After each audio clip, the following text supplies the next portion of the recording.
Mari kita bahas pengelolaan, pengusahaan sistem, dan usaha agribisnis.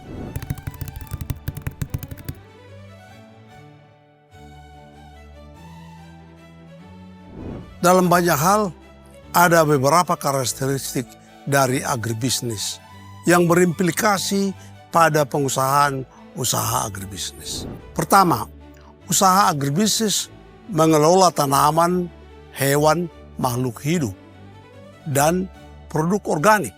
Core bisnis dari usaha agribisnis adalah pengelolaan pertumbuhan biologis tanaman dan hewan dan produk organik dari tanaman hewan.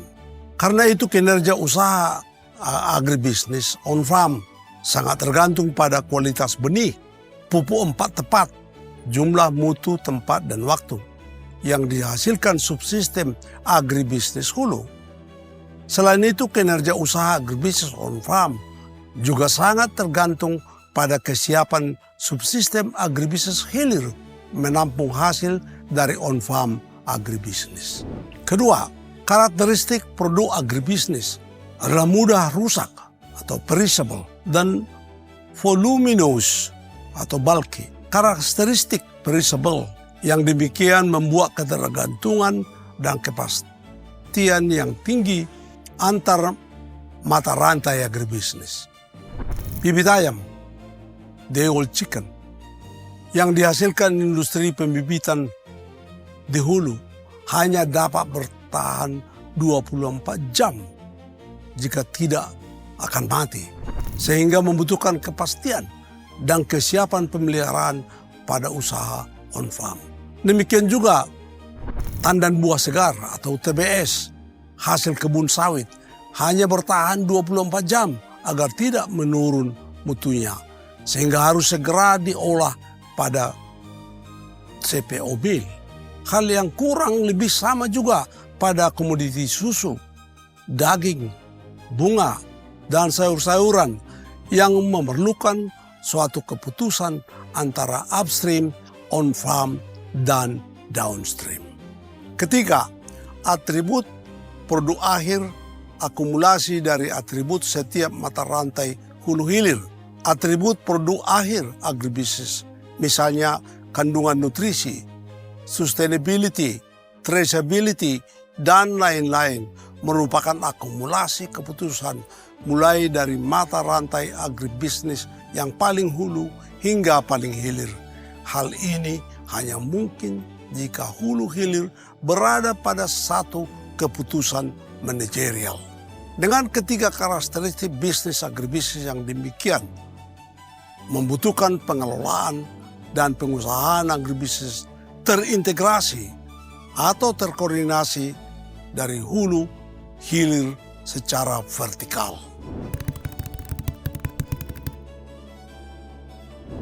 Pengelolaan usaha agribisnis yang berkembang di dunia nyata saat ini berkembang tersekat-sekat, di mana kegiatan hulu upstream, usaha tani on-farm, dan usaha pengolahan hilir atau downstream diusahakan atau dikelola secara terpisah dan tidak ada hubungan institusional secara vertikal. Seluruh pelaku mata rantai hulu hilir hanya memikirkan dan bertindak untuk kepentingan diri sendiri.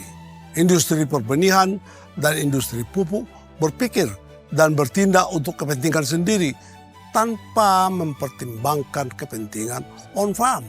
Demikian juga dengan pelaku on-farm, bertindak untuk kepentingan sendiri tanpa menghiraukan kepentingan industri di hulu dan industri pengolahan di hilir. Hal yang sama juga dilakukan oleh industri pengolahan di hilir tanpa menghiraukan kepentingan on-farm.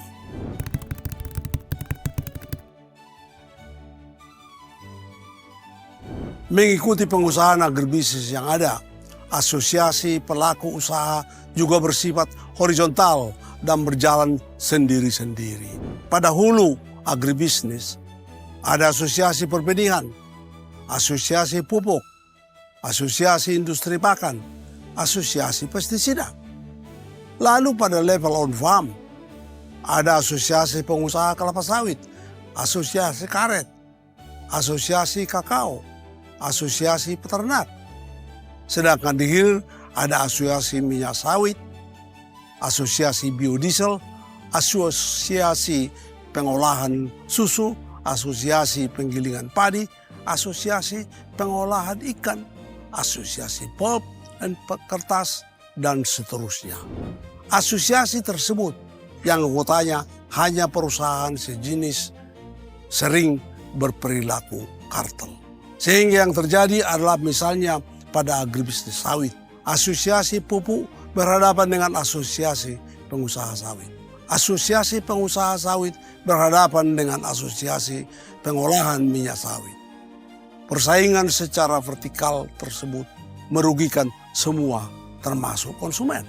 Sampai saat ini belum ada asosiasi vertikal di mana anggotanya pelaku usaha hulu, on-farm, hilir agribisnis. Padahal ketergantungan teknis dan bisnis secara vertikal hulu, hilir lebih penting daripada ketergantungan secara horizontal.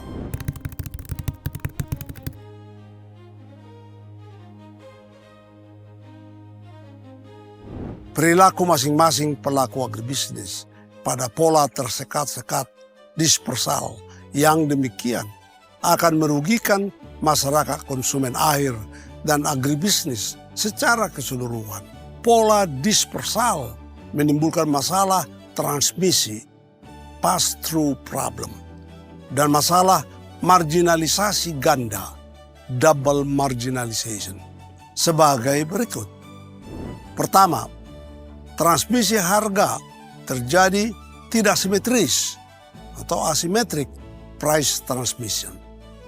Penurunan harga produk akhir yang diterima industri paling hilir ditransmisikan secara cepat dan sempurna ke hulu.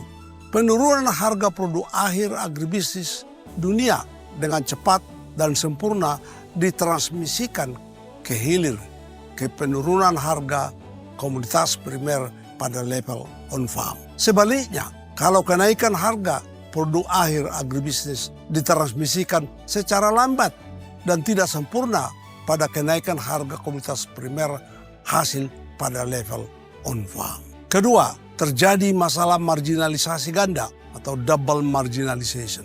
Masing-masing mata rantai agribisnis mulai dari hulu sampai ke hilir mengambil margin keuntungan yang menjadi biaya bagi mata rantai agribisnis yang lebih hilir.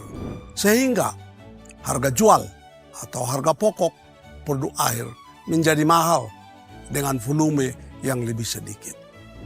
Margin keuntungan yang diambil industri perbenihan dan pupuk pada upstream agribisnis menjadi biaya bagi usaha agribisnis on-farm.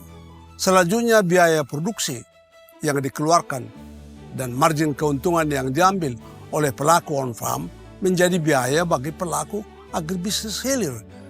Dengan demikian seterusnya sehingga harga produk akhir yang dibayar konsumen menjadi lebih mahal. Marginalisasi ganda tersebut akan makin besar manakala pada sepanjang mata rantai agribisnis terdapat kekuatan monopoli sehingga harga yang dibayar konsumen akan semakin tinggi. Ketiga, informasi pasar termasuk perubahan selera konsumen seperti tuntutan keberlanjutan, sustainability, sertifikasi ISPO dan RSPO ditahan dan bahkan dijadikan alat oleh pelaku agribisnis hilir untuk memperkuat posisi monopolistik dan atau monopolistik. Demikian juga ilmu pengetahuan dan teknologi yang dimiliki agribisnis hilir tidak ditransmisikan kepada mata rantai yang lebih ke hulu.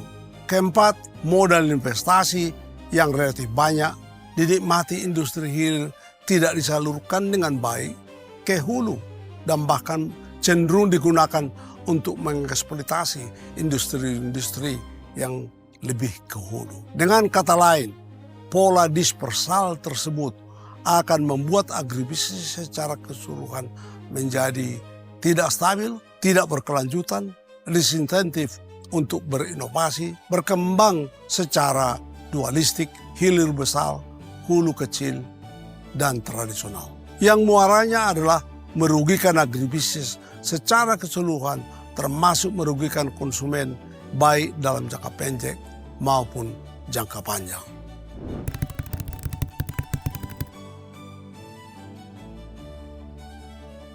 Mengatasi kondisi yang demikian memerlukan perubahan pengelolaan dan pengusahaan dari tersekat-sekat menjadi pola pengusahaan integrasi atau koordinasi vertikal hulu hilir. Koperasi yang berjasaskan sinergitas dapat berperan sebagai integrator, misalnya dengan mengintegrasikan perkebunan sawit rakyat dengan industri pengolahan hilir, petani sawit yang mengelola kebun sawitnya memasuk TBS ke PKS yang terintegrasi dengan produk minyak makan merah, di mana PKS dan produk pabrik tersebut merupakan unit-unit bisnis yang dijalankan koperasi petani sawit. Kehadiran koperasi yang mengintegrasikan, mengkoordinasikan secara vertikal, selain menghilangkan masalah-masalah pada pola dispersal di atas, secara teoritis dan empiris justru meningkatkan efisiensi dan meningkatkan kesejahteraan masyarakat atau welfare enhancing. Pola integrasi dan koordinasi vertikal mampu menjamin kepastian kontinuitas dan kualitas pasokan dari hulu ke hilir dan mampu menetralisir distorsi baik praktek marginalisasi ganda maupun praktek monopoli monopsoni. Pengelolaan atau pengusahaan integrasi dan koordinasi vertikal hulu hilir sawit juga dapat mempercepat agribisnis mengalami modernisasi secara berkelanjutan dan memiliki kemampuan merespons suatu kondisi atau fenomena secara kompetitif. Tuntutan pasar produk agribisnis yang semakin menuntut traceability, sertifikasi sustainability, food safety, inovasi yang berkelanjutan, daya saing berkelanjutan, dan lain-lain akan lebih mudah dipenuhi dengan pengelolaan agribisnis yang terintegrasi secara vertikal hulu hilir.